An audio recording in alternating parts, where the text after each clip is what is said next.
Damos gracias al Señor que podemos estar aquí en esta mañana para adorar y exaltar su santo y divino nombre, y como también lo hacemos ahora por medio de la exposición de su palabra. Quiero hacer una pequeña ilustración. Ojalá me salga bien, que Andy siempre dice que eso es de las mejores ilustraciones. Imaginémonos ahora que estamos aquí reunidos y llegan unas personas que nunca hemos visto, que vienen a visitar la iglesia. Imagínense que llega vestido de una manera que para nosotros a lo mejor es algo rara. Llega hablando de una manera rara igual, con un acento que a lo mejor no es el nuestro, incluso pensando de alguna manera diferente a como nosotros pensamos. Dice la persona que es un creyente, pero a la vez como que en nuestra mente empezamos a hacernos una idea de que como que no encaja.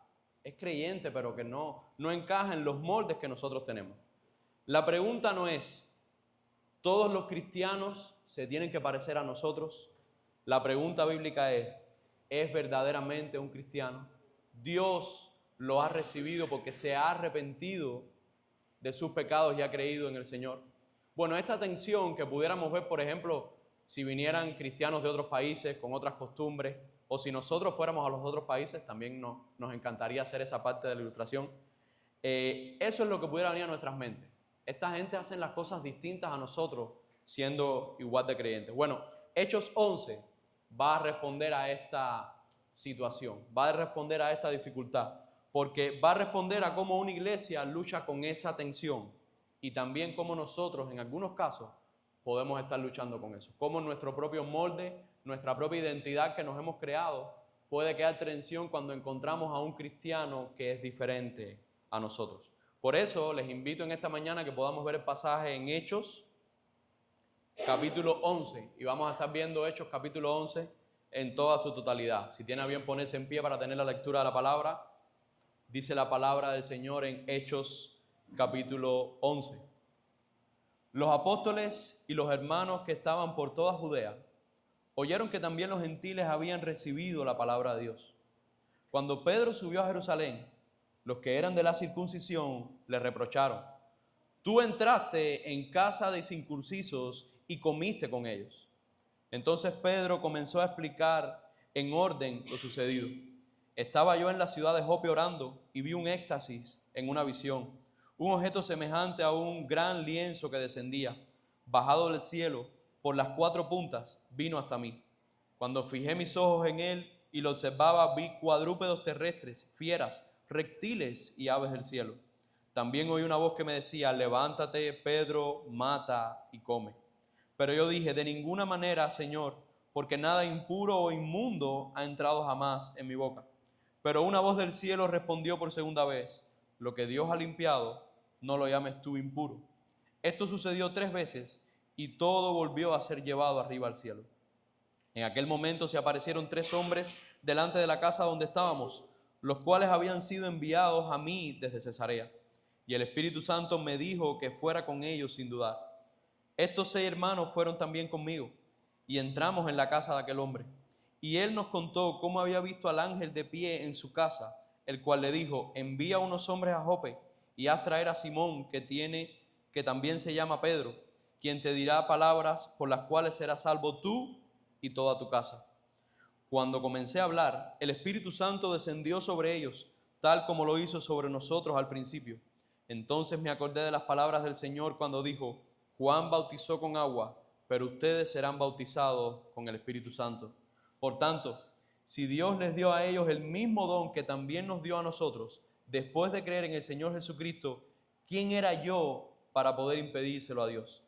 Al oír esto, se calmaron y glorificaron a Dios diciendo: así que también a los gentiles ha concedido Dios el arrepentimiento que conduce a la vida. Ahora bien, los que habían sido esparcidos a causa de la persecución que sobrevino después de la muerte de Esteban, llegaron hasta Fenicia, Chipre y Antioquía, no hablando la palabra a nadie, sino solo a los judíos. Pero había algunos de ellos, hombres de Chipre y de Cirene, los cuales al llegar a Antioquía hablaban también a los griegos, predicando el evangelio del Señor Jesús. La mano del Señor estaba con ellos y gran número que creyó se convirtió al Señor. La noticia de esto llegó a oídos de la iglesia de Jerusalén y enviaron a Bernabé a Antioquía, el cual, cuando vino y vio la gracia de Dios, se regocijó y animaba a todos para que con corazón firme permanecieran fieles al Señor, porque era un hombre bueno y lleno del Espíritu Santo y de fe, y una gran multitud fue agregada al Señor. Bernabé salió rumbo a Tarso para buscar a Saulo, y cuando lo encontró, lo trajo a Antioquía. Y se reunieron con la iglesia por todo un año y enseñaban a las multitudes. A los discípulos se les llamó cristianos por primera vez en Antioquía. Por aquellos días, unos profetas descendieron de Jerusalén a Antioquía, y levantándose uno de ellos, llamado Ágabo, daba a entender por el Espíritu Santo que ciertamente habría una gran hambre en toda la tierra. Y esto ocurrió durante el reinado del emperador Claudio. Los discípulos, conforme a lo que cada uno tenía, determinaron enviar una ayuda a los hermanos que habitaban en Judea, y así lo hicieron, mandándola a los ancianos por mano de Bernabé y de Saulo. Oremos al Señor. Padre, te damos gracias, Señor. Gracias por tu palabra ahora leída, Señor, y permítenos, Señor, ahora escuchar tu palabra expuesta, Señor. Úsame a mí como instrumento en tus manos, Señor, imperfecto, pero que sea glorificada tu iglesia a través de la predicación de tu palabra y de solamente tu palabra. Te lo pedimos en el nombre de tu Hijo Jesús. Amén. Hermanos, la enseñanza que vamos a ver en esta mañana es la siguiente. La obra de Dios avanza cuando su iglesia se rinde, permanece fiel y coopera. Se lo voy a repetir una vez más. La obra de Dios avanza cuando su iglesia se rinde, permanece fiel y coopera. Y lo vamos a dividir en dos grandes secciones. La primera sección van a ser los primeros 18 versículos de este capítulo 11, donde vamos a ver cómo nosotros como iglesia no debemos estorbar la expansión de la iglesia, sino mejor demos gloria a Dios por ello. Nosotros no debemos estorbar la expansión de la iglesia, sino al contrario, demos gloria a Dios por ello. ¿Y cómo vamos a llegar a este subtítulo que hemos puesto en este primer punto? Bueno, vayamos a los primeros versículos del capítulo 11, los primeros 3 versículos. Si usted lee conmigo, dice que los apóstoles y los hermanos que estaban por toda Judea oyeron que también los gentiles habían recibido la palabra de Dios. Y cuando Pedro subió a Jerusalén, los que eran de la circuncisión le reprocharon y le dijeron: tú entraste en casa de circunciso y comiste con ellos. Hermano, lo primero que vemos aquí es un conflicto. Si vemos el capítulo anterior, predicado la semana pasada, hemos visto cómo se ha abierto una nueva bisagra en este gran libro de los Hechos del autor Lucas. Ya el evangelio no es solamente predicado a los judíos. Ya el evangelio no es solamente predicado esporádicamente a personas no judías, como aquel eunuco. Ahora el evangelio es predicado abiertamente a los gentiles. Tal punto que un romano, algo que era completamente despreciado para los judíos, un centurión, fue salvo él y fueron salvos todas aquellas personas que escucharon el mensaje de Pedro. Pero eso estaba trayendo un conflicto. Cuando esa noticia que ocurrió en Cesarea llegó a Jerusalén, nos dice el pasaje en Hechos 11, que los hermanos cuando lo oyeron, los de la circuncisión, o sea, los judíos, le reprocharon a Pedro que por qué había hecho qué. Y recuerde lo que dice la última parte, o sea, el versículo 3 dice: tú entraste en casa de circuncisos y comiste con ellos. El conflicto no era ni siquiera doctrinal. Ellos no estaban diciendo: tú entraste en casa de un inconverso o de un incircunciso, alguien que no es del pueblo de Israel, y les predicaste el evangelio. No, sino que estuviste en casa con ellos e hiciste las cosas que nosotros como pueblo no hacemos. No era literalmente un problema específicamente de que Pedro hubiera dado un falso evangelio, sino que era un problema en el corazón de los hermanos en Jerusalén.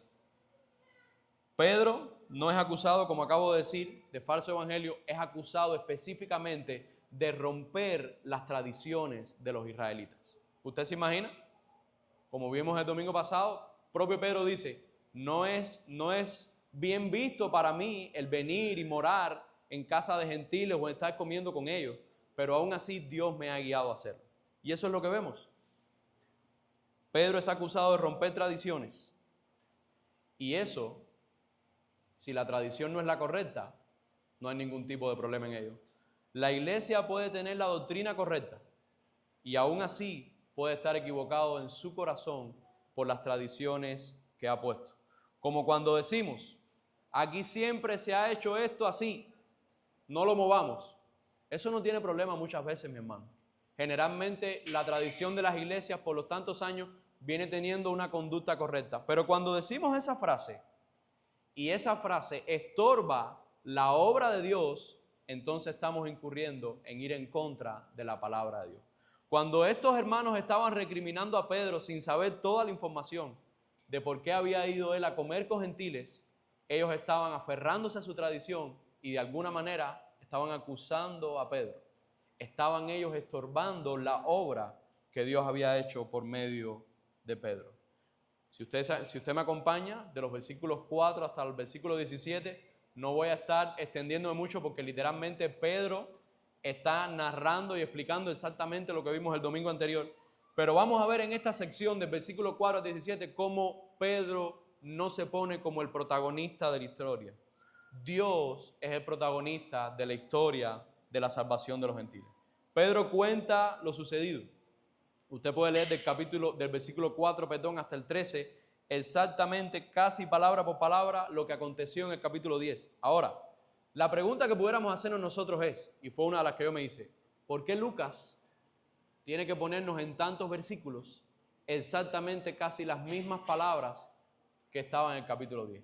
¿Qué es lo que quiere hacer Lucas con la audiencia que lee Hechos por primera vez? Con Teófilo, que era quien estaba leyendo este libro. Bueno, Lucas está repitiendo el relato primeramente porque la misión gentil o el evangelio como se está abriendo en el capítulo 10, predicado a los gentiles, tenía que tener una aceptación de parte de toda la iglesia y no solamente una experiencia aislada. Hasta este momento los únicos que habían comprendido de que el evangelio se había abierto para los gentiles eran Pedro y los testigos que habían ido con Pedro. Si eso se quedaba como una situación aislada, entonces la iglesia, en su manera de entender la iglesia como pueblo de Dios, no iba a entender que los gentiles eran parte de la iglesia. Eso es una de las cosas por las que Lucas está repitiendo aquí, para que vean exactamente cómo Pedro le narró las cosas a los hermanos en Jerusalén. Hermanos, que el evangelio haya sido predicado a los gentiles no fue una experiencia personal aislada de Pedro y los testigos. Es una aceptación que toda la iglesia debe entender. La iglesia se conforma por judíos, porque primeramente el evangelio vino a los judíos y todos aquellos judíos que se arrepienten de sus pecados y creen en el evangelio son parte de la iglesia, pero gracias al Señor que también Él predica a todos aquellos sin acepción de personas. Ya sea que esté en África, en Asia, en la Antártida, si viviera gente, en América, en Australia, donde fuera, todos aquellos que se arrepienten de sus pecados y creen en el evangelio son parte de la iglesia, son parte del pueblo de Dios. Lo otro, cuando Pedro está narrando constantemente lo que pasó en Hechos 10, él también está viendo que la salvación es por gracia. Él está poniendo el cuño de que la salvación no viene literalmente solamente a los judíos porque los judíos hayan sido el pueblo escogido de Dios para que viniera el Mesías, sino que la salvación es por gracia y solamente por gracias. El plan de Dios, donde Él está añadiendo a los gentiles a que reciban el evangelio, debía ser visto como una cosa intencional, como la misma obra de Dios. La pregunta que nos hacemos cuando Pedro está narrándole esto a los hermanos en Jerusalén: ¿quién envió la visión a Pedro? Dios. ¿Quién envió el ángel a Centurión? Dios. ¿Quién envió la voz del Espíritu Santo a Pedro cuando los 3 hombres estaban abajo en la casa de Simón el Curtidor? Dios. ¿Quién hace que Pedro vaya hasta allá, que el propio centurión le cuente cómo el ángel le ha dicho que él tenía que venir para hablar la palabra? Dios.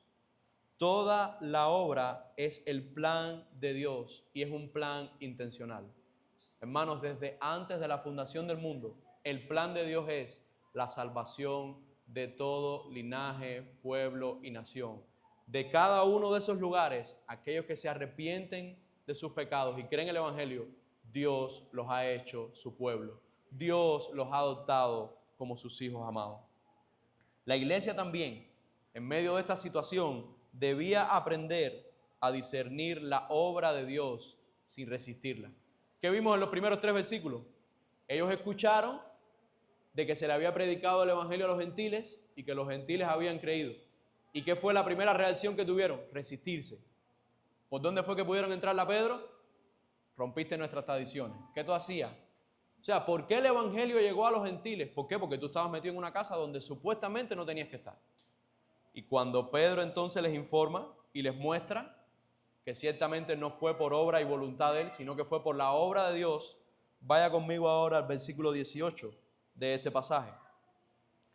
Dice la multitud que estaba escuchando a Pedro: al oír esto se calmaron y glorificaron a Dios diciendo: así que también a los gentiles ha concedido Dios el arrepentimiento que conduce a la vida. Fue como una apertura de mente. Fue para estos hermanos creyentes, parte del pueblo de Dios, hacer la separación de la pared, la misma que estábamos leyendo ahora en Efesios 2, la separación de la pared entre judíos y gentiles. Ya para Dios, ya para el evangelio predicarse, ya para las personas ser salvas, no hay pared. Hay salvación para judíos y para gentiles. ¿Cómo era la salvación en el Antiguo Testamento? Por fe en el Mesías. Y para las personas que estaban fuera del pueblo de Israel, ¿qué tenían que ser? Prosélitos de Israel. Tenían que entrar, tenían que bajar sobre la ley. Eso no es lo que está exponiendo el evangelio ahora. El evangelio está exponiendo ahora que los gentiles pueden seguir siendo gentiles sin judaizarse completamente, sin tener que entrar de alguna manera al pueblo étnico de Israel, de los dos pueblos, de los dos grupos que siempre se habían visto, israelitas y no israelitas. Dios hace uno por la maravilla y la gloria de la predicación del evangelio. ¿A qué estamos sometidos? Estamos sometidos a Cristo. Estamos sometidos a la ley del amor. Estamos sometidos a los mandamientos morales de Dios. Eso es lo que nosotros estamos buscando como pueblo de Dios. La respuesta fue correcta. Una vez que entendieron que era la obra de Dios, ellos se rindieron y adoraron. Cuando ellos oyeron todo, glorificaron a Dios porque también le había dado a los gentiles el arrepentimiento de la vida eterna. Cuando se entiende cómo obra la gracia de Dios, lo que normalmente hace una iglesia, la iglesia de Dios, la iglesia sana, es que deja de discutir, deja de oponerse y comienza a glorificar a Dios. Hermanos, tenemos que entender que el arrepentimiento, que el evangelio como tal es un regalo de Dios, no es una conquista humana. No sé cuánto, porque no estuve presente aquí la semana pasada, el pastor Andy profundizó ahí, pero no es, imagínense ustedes que los gentiles en este tiempo están tratando de tener descendencia israelita. No sé, yo como gentil, que nací en Cuba y no tengo parentesco ninguno, me tenía que haber buscado una esposa israelí para tratar de que mi descendencia fuera israelita, entonces empezar a ver una esperanza de salvación. O si es una mujer, buscarse un esposo israelita. O como se trata ahora muchas veces, muchos movimientos que hay ahora de judaizar toda la práctica de adoración a Dios, de judaizar y tratar de ir a buscar a Dios por medio de la ley. Eso no es lo que está mostrando Dios aquí. Dios está mostrando que cuando se predica el evangelio de Jesucristo, las personas se salvan, no importa dónde hayan nacido, no importa qué descendencia étnica tenga, no importa en qué estrato social sea. Y creo que eso sí, el pastor Andy lo dijo claro la semana pasada, no hay acepción de personas para la salvación por medio del evangelio. La salvación no es por raza, no es por méritos, no es por religión, sino es por la obra de Cristo. Si usted tiene duda de eso, yo les puedo leer Efesios 2, versículos 8 y 9, son versículos muy conocidos. Porque por gracia ustedes han sido salvados por medio de la fe. Y esto no procede de ustedes, sino que es un don de Dios. No por obras, para que nadie se gloríe. Porque somos hechuras suyas, creados en Cristo Jesús, para hacer buenas obras, las cuales Dios preparó de antemano para que anduviésemos en ellas. No es por obras, no es por nada que nosotros podamos hacer, es por pura gracia y regalo inmerecido de Dios. Hermanos, la pregunta sería ahora, ¿estamos poniendo nosotros barreras culturales, sociales, religiosas o tradiciones donde Dios no las pone? Hay grupos de personas que cuando nosotros los vemos decimos, no, a esa persona mejor no le predico el evangelio. ¿Estamos haciendo eso? Porque si literalmente estamos haciendo eso, no estamos muy alejados de los hermanos en la primera parte del pasaje cuando estaban recriminando a Pedro. Estaban haciendo un estorbo y oponiéndose a la voluntad del Señor. Nosotros no somos, hermanos, dueños del Evangelio. Nosotros somos administradores del Evangelio. Como mismo el Evangelio vino a nosotros y lo recibimos por gracia, nosotros somos un instrumento de Dios para seguírselo dando a todo aquel que nos preste el oído para escuchar. Sea de oriente, de occidente, del centro, de la loma, del llano, del campo, de la ciudad, analfabeto, con doctorado, sea lo que sea preso o sea un criminal, o sea el que se piense que es el más santo de todo, o tenga dinero o no lo tenga. Nada de eso nos impide a nosotros demostrarle el Evangelio. Seamos celosos con la iglesia de Dios, sí. Tenemos que cuidarla, tenemos que perseverar la doctrina, tenemos que perseverar la enseñanza que Dios nos ha dado. Pero cuidemos que este celo no sea desmedido y estemos poniendo barreras donde Dios no las pone. Confiemos en que Dios puede salvar y puede salvarlos a todos, porque si una de las cosas que Pedro añadió que no vimos en el capítulo anterior fue, creo que en el versículo 14, cuando Pedro está narrando de lo que le está diciendo el centurión, dice, sino que Él te dirá las palabras por las cuales serán salvos tú y toda tu casa. Aquí quiero detenerme, porque ese versículo se ha prestado mucho para que personas crean, piensen o entiendan que cuando una persona de una casa se salva, la salvación es como un virus, ¿no? Como si él hubiera cogido el chikungunya y de repente hay mosquitos ahí y todo el mundo empieza a cogerlo. No. La salvación es personal. ¿Por qué Pedro añade esto aquí? Porque Pedro quiere dar a entender que la obra de Dios en el contexto especial del centurión hizo que se salvara centurión y todos aquellos que estaban escuchando. ¿Qué podemos entender de aquí? Que Dios obra poderosamente. Dios obra poderosamente para salvar a uno en una familia, a dos o para salvar a la familia entera. Pero no hagamos de este versículo una promesa como que me salvé yo, o por ejemplo, me salvé yo y ahora toda mi familia va a ser salva. No, me salvé yo y tengo que predicar el Evangelio a mi familia. Tengo que vivir el Evangelio por el cual he sido salvado, para que Dios en su voluntad, en su misericordia, en su soberanía, obre también en mi familia. Así que confiemos en que Dios puede salvar a familias enteras, pero solo por medio de su voluntad y no necesariamente porque uno solo de la familia se salve. Hermanos, cuidémonos de estorbar la obra de Dios. Seamos sabios en nuestro proceder. Busquemos entender más a Dios para no ser de tropiezo. Examinemos nuestras vidas. ¿Qué cosas yo tengo como molde mío, como mi manera de ser, como mis tradiciones, pero que específicamente cuando venga alguien a interactuar conmigo, eso no sean barreras para yo no predicar el Evangelio o para, si es un creyente, yo no tener comunión con él? Podemos ser de distintas maneras. Incluso en las cosas más secundarias podemos tener hasta diferencia de pensamiento. Pero lo que nos une, lo que nos sostiene y lo que debemos predicar a este mundo es la unidad del Evangelio de Jesucristo. Demos gloria, demos honra y honor y regocijémonos porque Dios, desde Hechos 10 y ahora de manera específica en este pasaje de Hechos 11, le ha placido salvar a los pecadores, sean judíos o sean gentiles como nosotros. Vivan en Asia o vivan en América, sean alemanes o sean cubanos como nosotros. Dios le ha placido. Así que cuando usted pueda llegar a su casa hoy, si usted vuelve a meditar el pasaje, dé gracias, gloria y honra a Dios, que en su voluntad nosotros somos parte de su pueblo. Porque solo Él lo quiso, porque así le plació y porque lo hizo para su gloria y para su honra. Para los amigos que nos están visitando en esta mañana y aún no son parte del pueblo de Dios, Dios te ofrece a ti también arrepentimiento y vida eterna hoy.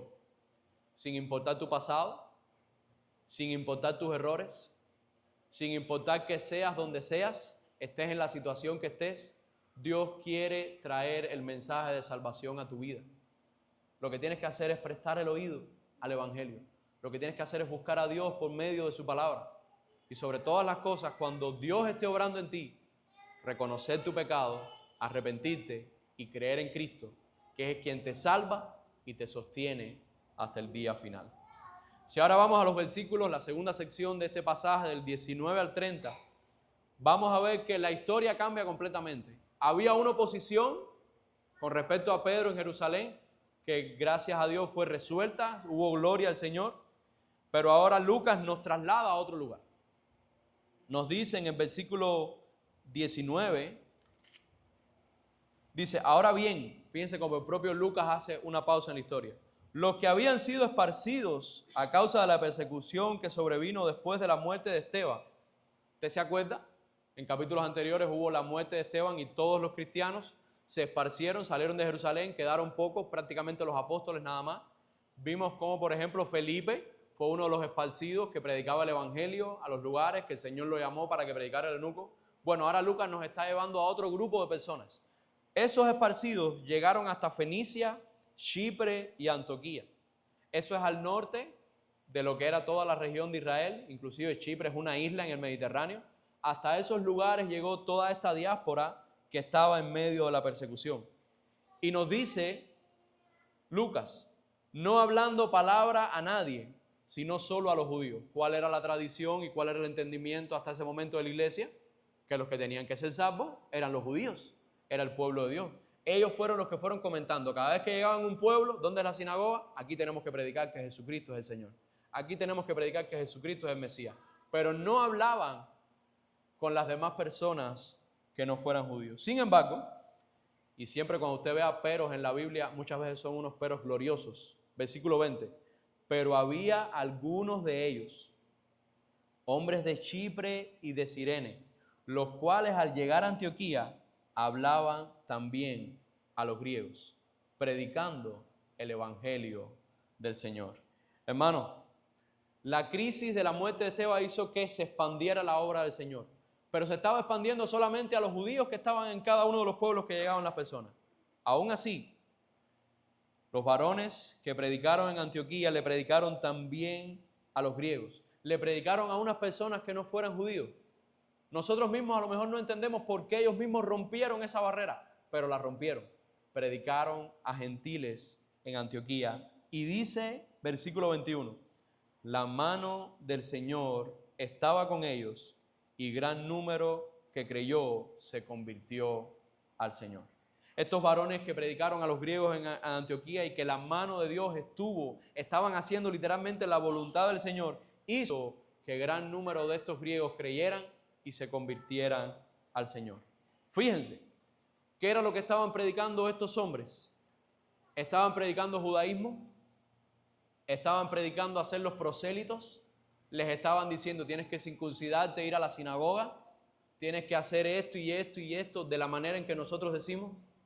No, lo que literalmente estaban predicando estos hombres era el evangelio de Cristo Jesús. Ellos no estaban predicando una religión, ellos estaban predicando el mensaje del Mesías verdadero de Cristo su Señor. Tanto es así que cuando seguimos el pasaje, dice versículo 22, la noticia de esto llegó a oídos de la iglesia en Jerusalén. ¿Se acuerdan en la primera parte del pasaje? La noticia de que Pedro le había predicado a gentiles en Cesarea, llegó la noticia y ellos se opusieron, aunque después se resolvió. Fíjense ahora cómo ya la iglesia ha entendido cómo Dios va haciendo su obra. La noticia llegó a oídos de la iglesia de Jerusalén y enviaron a Bernabé a Antioquía.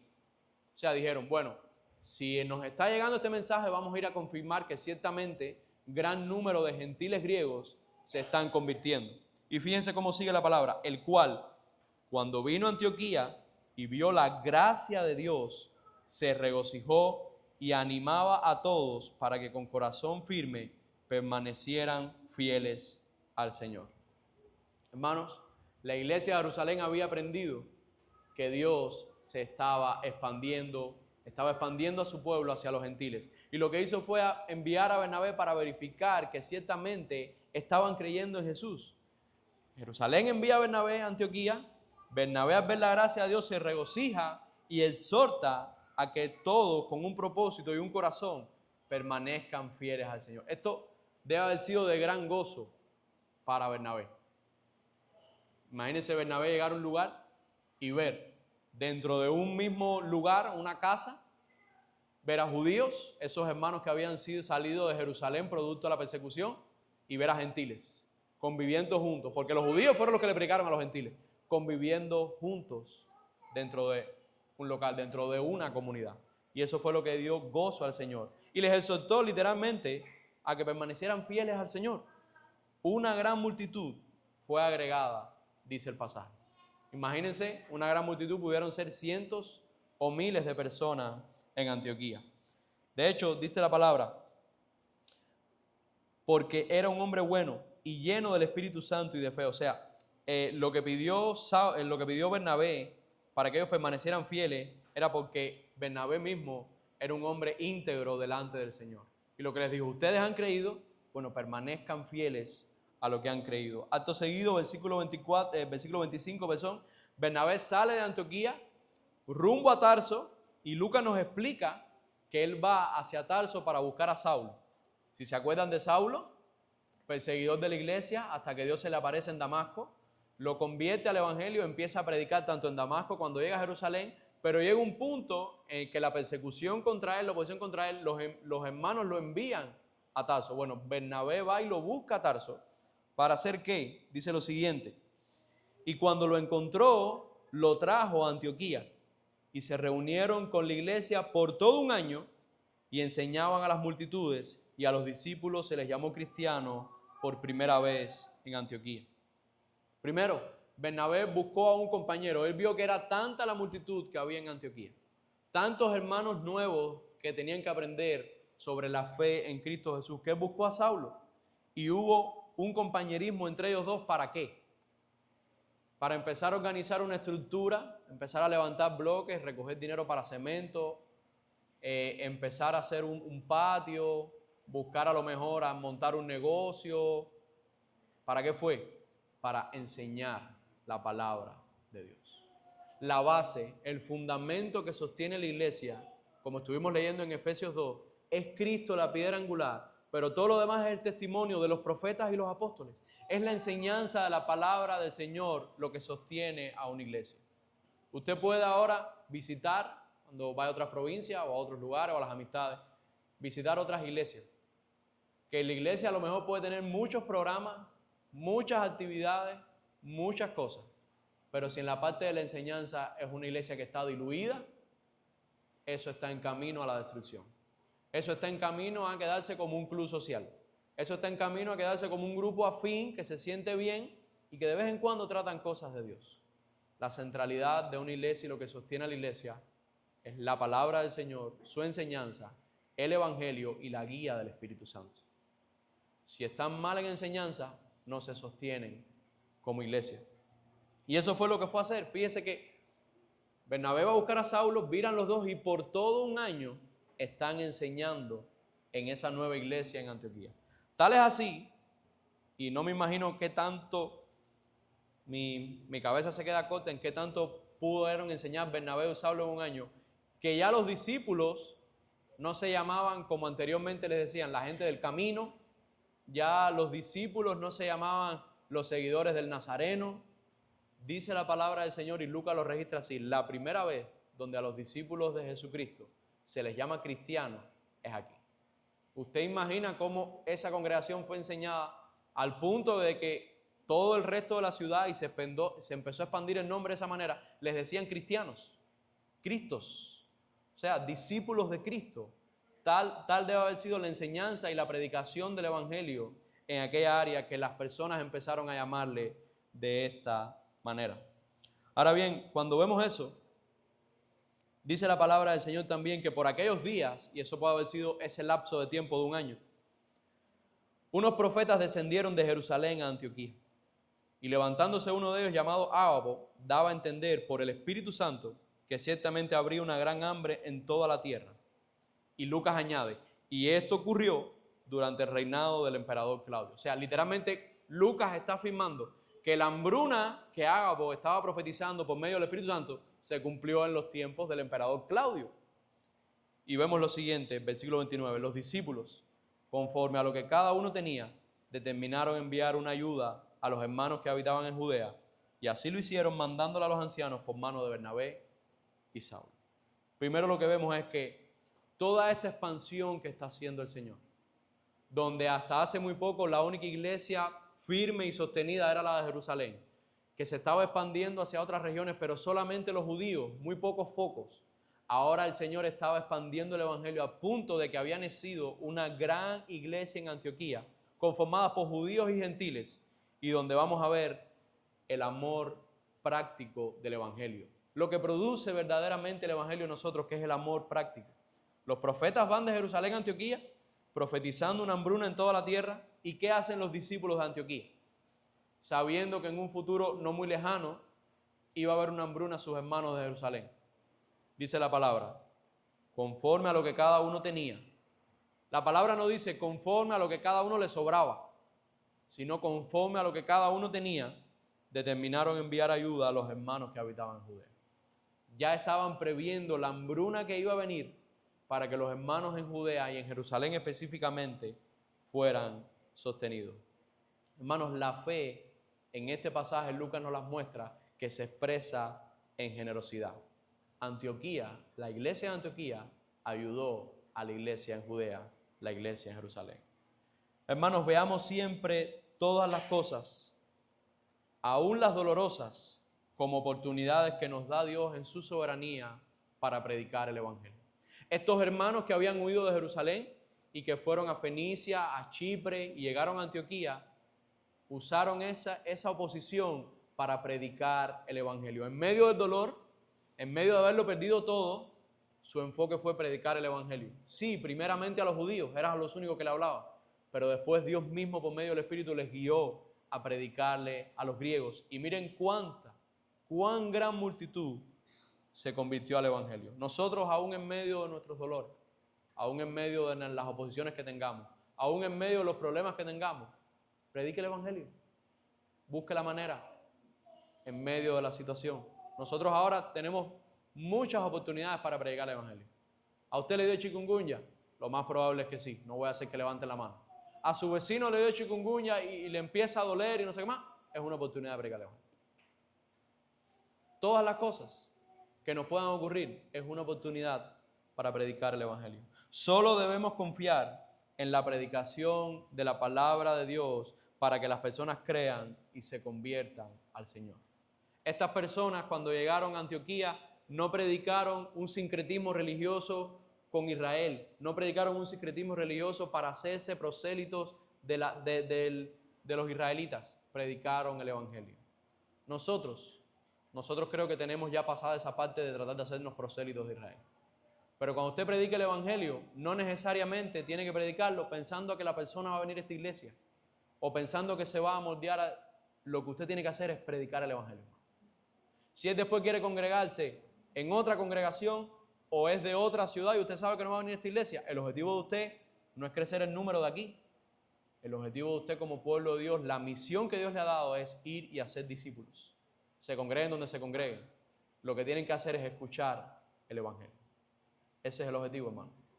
No trate siempre de agolpar. Si al final es del barrio o es vecino suyo, usted le dice, esta es la iglesia donde yo voy y si tú quieres vienes aquí. Pero lo importante es que crea que Cristo le ha salvado y que está arrepentido de sus pecados. Eso es lo que Dios quiere para cada alma que es confrontada con el evangelio. Es importante verificar lo que acontece en la iglesia del Señor y poder discernir por la palabra si es de Dios las cosas o si son obras de hombre. Esa verificación que hizo Jerusalén cuando envió a Bernabé en Antioquía es importante. Nosotros, no como en la primera parte del pasaje, no tenemos que ser siempre reacios a las noticias o a las acciones. Tenemos que oír, escuchar las cosas que puedan acontecer en nuestra iglesia o como comunidad de iglesias que somos y discernir lo que tenemos que hacer. Esto me recuerda mucho cuando empezó esta parte de la nueva constitución que hubo y el matrimonio igualitario. ¿Cómo llegaron las noticias? No, va a haber una nueva constitución y ahora el matrimonio va a ser igualitario y la familia va a hacer cualquier cosa. ¿Cuál fue la reacción de la iglesia? Discernir y ejecutar. Muchas iglesias, tristemente, a lo mejor se quedaron pasivas y no mostraron la verdad de Dios. Pero la mayoría de las iglesias que conozco sí enfrentaron eso. Sí postularon por medio de las convenciones o de las organizaciones y dijeron, nosotros estamos en contra de esa propuesta. ¿Por qué? Porque la palabra de Dios manda a decir que el matrimonio es entre un hombre y una mujer y que el núcleo de la familia es hombre, mujer y descendencia si Dios lo permite. Entonces, ¿vieron? En medio de la situación, la iglesia discierne y actúa. Y no nos quedamos como una iglesia sin hacer nada. Demos gloria y honra al Señor y regocijémonos porque Dios comenzó a hacer su iglesia también junto con los gentiles. Si la iglesia de Jerusalén eran todos judíos, ahora estamos viendo una iglesia naciente en Antioquía, que posiblemente la mayoría de los hermanos que estaban ahí eran gentiles.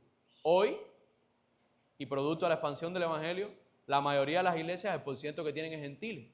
El porciento de judíos ahora mismo con respecto a la población mundial que han creído en el Señor es muy poco. Dios ha querido que su iglesia se expanda a través de los gentiles. Hermanos, debemos mantenernos fieles al Señor mientras colaboramos con la expansión de la iglesia. Mire el ejemplo de Bernabé. Llegó, animó que los hermanos permanecieran fieles y buscó compañerismo en Pablo, para enseñar la palabra del Señor. Cuando somos fieles, vemos en medio del dolor las oportunidades, confiando en la predicación de la palabra y verificando que se hagan las cosas como Dios ha mandado, dándole a Él la gloria. Entonces Dios, en su voluntad, agrega a los que van a ser salvos, ya sea una multitud o ya sea muy poco. ¿Qué tenemos que hacer nosotros? Los que Dios nos manda. ¿Crece el número exponencialmente? Una cosa que tenemos que pensar en hacer 3 misiones más dentro de la ciudad. Gloria al Señor. ¿Vienen en 2 años 4 hermanos a la fe? Gloria al Señor. Lo que nosotros tenemos que hacer es el mensaje. La obra es de Dios. Entendamos, hermanos, la importancia del compañerismo y la enseñanza en la expansión de la iglesia. Nosotros no podemos vivir con mentes de que somos nosotros aquí y nosotros nos sentimos bien y recibimos la palabra de Dios y vivimos así. Nosotros tenemos que vivir constantemente pensando en la gran comisión que Dios nos ha dejado. Por eso, cuando yo vine a esta iglesia al principio, vi con gran gozo que esta iglesia tuviera 3 misiones y que estamos obrando para que cada mes podamos ir a las misiones a predicar el evangelio.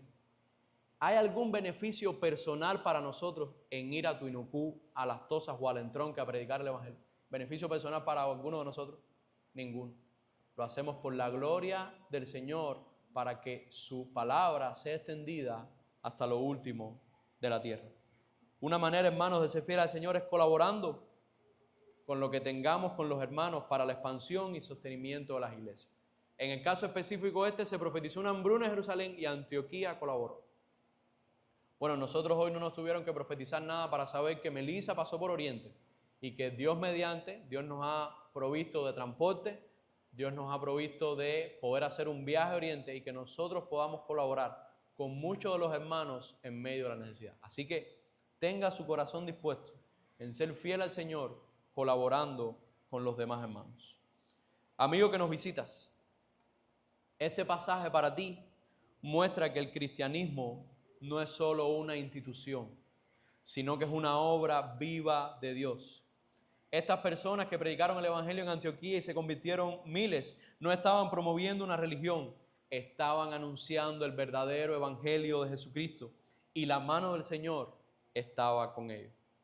Tú hoy, a lo mejor en tu propia vida, sin tener una relación directa con el Señor, pudieras decir: yo ayudo a otros, yo soy solidario, incluso puedo admirar que los cristianos hacen cosas similares a mí, pero no puedes ser fiel al Señor si antes no has venido a los pies del Señor. La fidelidad de Dios que Dios demanda no comienza con colaborar, no comienza con hacer obras, comienza con tu ser transformado por el evangelio. Antes de servir a Cristo, necesitas rendirte a Cristo. El mismo Señor que hizo crecer a la iglesia de Antioquía hoy te llama a ti a arrepentirte, a que creas en Jesús y que pases a ser de un espectador de la obra de Dios a un discípulo dentro de la obra de Dios. No te invita primero a hacer cosas, te invita primero a venir a Él. Y esta es una frase que creo que puedes llevarte para tu casa.